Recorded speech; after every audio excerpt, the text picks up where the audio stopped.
काढायला लागेल ना परत. माझं नाव राधिका. मी हवेली तालुक्यात आहे. हवेली तालुक्यात राहते. त्यात हिंगणगाव या शाळेची एकदम वाईट परिस्थिती आहे. 1ली ते 7वी गावात शाळा आहे आणि 8वी ते 10वी आता आम्ही माळावर शिकतोय. पण त्या शाळेची इतकी वाईट अवस्था आहे की इथं 8वीला आले ना तर 1ली ते 7वीचा पोर्शन पूर्णच नसतो. इथं आल्यावर ते 8वीला ते शिकवावं लागतंय. ही अत्यंत वाईट परिस्थिती आणि त्या शाळेत 7 वर्ग आहेत एकूण आणि शिक्षक फक्त 4 आहेत. माझं नाव करिश्मा. मी आत्ता सध्या 10वी शिकत आहे. आता मी आधी 8वीला आलते तेव्हा मला काहीच येत नव्हतं. कारण का तर खाल्ल्या शाळेमध्ये कोण लक्ष बी देत नव्हतं, कोण शिकवत बी नव्हतं.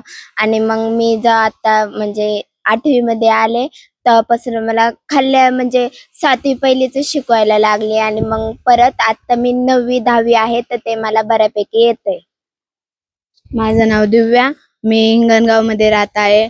आम्ही जेव्हा खालच्या शाळेत होतो तेव्हा आम्हाला म्हणजे काय शिकवलं नव्हतं. आम्ही इथं आलतो तेव्हा आम्हाला काहीच येत नव्हतं. मग जेव्हा आम्ही इथं आलो तेव्हा आम्हाला सगळ्या सरांनी अक्षरांची ओळख केली. तेव्हा आम्हाला कुठे जमायला लागले आहे. आता कुठेतरी आम्ही बोलू शकतो. माझं नाव सृष्टी संतोष काची. आम्ही जेव्हा 8वीत आलो ना तेव्हा आम्हाला ना 5वी 6वीचं शिकवत होते बाराखडी आणि ती आम्हाला येत पण नव्हती इतकी म्हणजे खालच्या शाळेत इतकं शिकवतही नव्हतं आणि जास्त म्हणजे असं शिक्षक 4च आहे आता सध्या आणि परिस्थिती खूप वाईट आहे. दरवर्षी असंच आहे. दरवर्षी असंच आहे. म्हणजे दरवर्षी 7वी पास होऊन जी मुलं इथे येतात त्यांचं तसंच आहे. दरवर्षी तेच करावं लागतं. म्हणजे त्यांना आईचं सुद्धा कळत नाही. खालची शाळा म्हणजे कोणती शाळा आहे त्या शाळेचं? जिल्हा परिषद. माझे नाव कल्याणी दत्तात्रय पोपळघट. मी हिंगणगाव येथे राहते.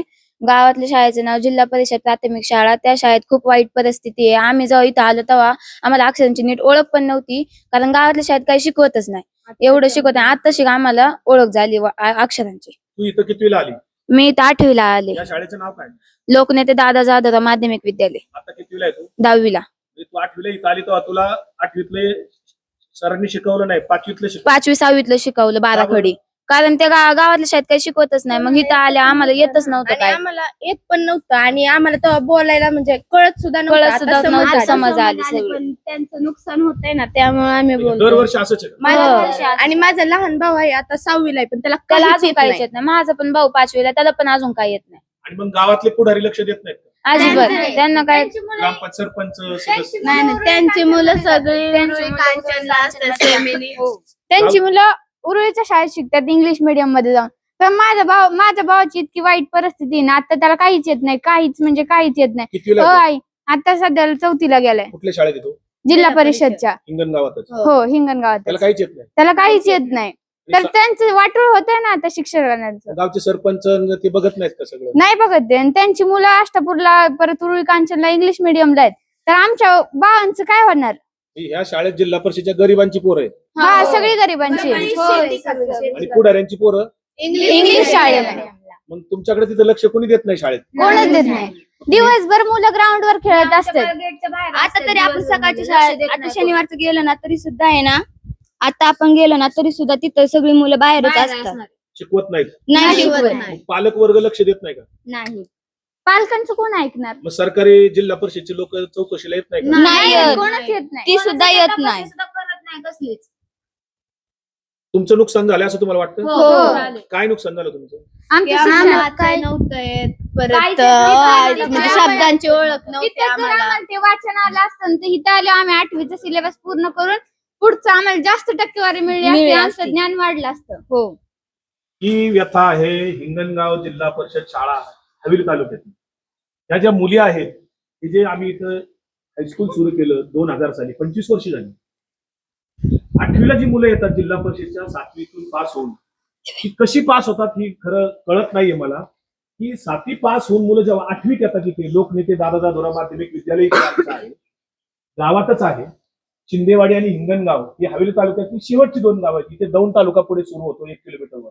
या दोन्ही गावातल्या मुलांना 7वी पर्यंत हिंगणगावची शाळा आहे जिल्हा परिषदेची, पुणे जिल्हा परिषद नावाजलेली जिल्हा परिषद. पुणे जिल्हा परिषदेचं बजेट पण खूप मोठं आहे. त्या पुणे जिल्हा परिषदच्या शिक्षण विभागाला आपल्या जिल्हा परिषदच्या शाळा बंद पडाव्यात असंच वाटतंय. कारण शिंदेवाडीतली 1ली ते 4थी पर्यंतची एक शाळा ऑलरेडी 5 वर्ष झाली बंद झालेली आहे. त्याच पद्धतीने हिंगणगाव मध्ये पहिली ते 7वी पर्यंतची शाळा मुलांना काही येत नाही. जेव्हा हायस्कूलमध्ये 8वीला मुलं येतात इथे, तेव्हा आमच्या हायस्कूलमधले शिक्षकांना 8वीत आलेल्या मुलांना मुलींना 5वीतलं 4थीतलं शिकवावं लागतंय. एबीसीडी पासून आई पासून शिकवावं लागतंय. याची जबाबदारी कोणाची? शालेय शिक्षणाची जबाबदारी कोणाची? मंत्री जबाबदारी घेणार का? मुख्यमंत्री जबाबदारी घेणार का? राज्यकर्ते जबाबदार घेणार का? गावचे पुढारी जबाबदारी घेणार का? पुणे जिल्हा परिषद जबाबदारी घेणार का? असा सगळा प्रश्न निर्माण होतोय. आम्ही वारंवार याच्यावर काम करतोय, परंतु यश येत नाही. महाराष्ट्राने याचा विचार करावा. सरकारी शाळा जर बंद पडल्या आणि जर मुलांना ग्रामीण भागातलं शिक्षणच मिळणार नसेल, तर पुन्हा एकदा चातुर्वर्ण व्यवस्था इथे येते की काय, असा भीती निर्माण होते. कारण पूर्वीच्या काळी चातुर्वर्ण व्यवस्था असताना शूद्रातिशूद्रांना शिक्षणाचा अधिकार नव्हता, आणि आता गेल्या काही वर्षात संविधानाने अधिकार निर्माण करून दिला, हक्क निर्माण करून दिले. तर आता काय परिस्थिती? शाळामध्ये सुविधाच निर्माण करून द्यायच्या नाहीत, शिक्षकच नाहीत. 7वी पर्यंत शाळा आणि तिथं फक्त 4 शिक्षक आहेत, तेही नीट शिकवत नाहीत. ही दरवर्षीची व्यथा आहे. हिंगणगावच्या जिल्हा परिषद शाळेकडे पुणे जिल्हा परिषद आणि शिक्षण विभाग लक्ष देईल का, असा सगळा प्रश्न आहे. त्या ज्या मुली आहेत त्या तिथल्या गोरगरिबांच्या, कष्टकऱ्यांच्या, शेतकऱ्यांच्या मुली आहेत. मुलं पण तशीच आहेत. ही अवस्था, याला जबाबदार कोण? आणि आम्ही निघालोय हिंदू राष्ट्र करायला. आम्ही म्हणतोय भारत मात्र आता विकसित राष्ट्र आहे, भारत आता विश्वगुरु आहे, आम्ही आता अवकाशयानात भरारी घेतली. आणि एका बाजूला मात्र ही परिस्थिती आहे की महाराष्ट्रात सगळ्या ठिकाणी आहे. हिंगणगाव हवेली तालुक्यातलं एक शिंदेवाडी ही सुद्धा एक दुर्गम भागच आहे. इथे शिक्षणाची गंगा आली, परंतु दर्जा मात्र, गुणवत्ता शिक्षणाचा जिल्हा परिषद लक्ष देत नाही. बघा काय करायचं ती. भारताच्या स्वातंत्र्य दिनी ही व्यथा मांडावी लागते, याची खंत आहे.